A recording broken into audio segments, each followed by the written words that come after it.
ఎప్పుడు పక్కన తెర వెనుక నిలబడతారని ఈరోజు మేడం కూడా అదే విషయం చేశారు. ఈ ఇంటర్నేషనల్ మెడల్ ఉన్న మెడల్ బాక్సింగ్ అసోసియేషన్ కూడా అది మేడంకి డెడికేట్ చేస్తున్నాం. Thank you so much. Next జరగబోయే SAAP league, PFI, state and national centre అక్కడ కూడా విద్యార్థులు మంచిగా మొదలు చూపించాలి.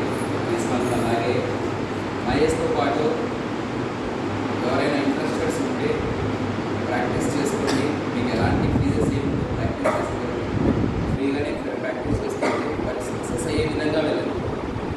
ఎక్స్పెన్స్తో కూడుకునే ఉండాలి. ఒక గ్లో వేయాలంటే అవన్నీ కొంచెం విధంగా ప్రొవైడ్ చేసుకోవడం, మీరు మ్యాచెస్ ఆడడానికి వెళ్ళచ్చు. డిస్ట్రిక్ట్ అసోసియేషన్ వాళ్ళు సెలక్షన్స్ వరకు ఫ్రీనే పెడతారు, స్టేట్ మీట్ వరకు మనకు ఫ్రీగానే ఉంటుంది. బట్ ట్రాన్స్పోర్ట్ అవైలబుల్స్ మాత్రం మనం ముందు పే చేసుకోవాలి కాబట్టి మనకు ఎక్స్పెన్స్ వస్తుంది.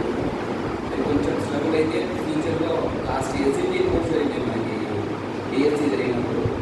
అందులో 52 పోస్టర్స్ ఇచ్చాడు నేను ఎస్జిటిలో కర్నూలు జిల్లాలో.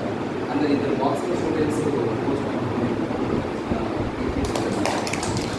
వారి ఎగ్జామ్ లేకుండా డైరెక్ట్గా వారు చేయడం చాలా హ్యాపీగా ఉంది. అలాగే మహేష్తో పాటు మిగతా వాళ్ళు కూడా ఈరోజు 4-5 మంది పిల్లలే ఉన్నారు.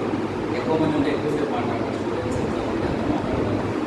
తక్కువ ఉన్నారు కాబట్టి మహేష్ పూర్తిగా తీసుకుని థ్యాంక్ యూ సో మచ్.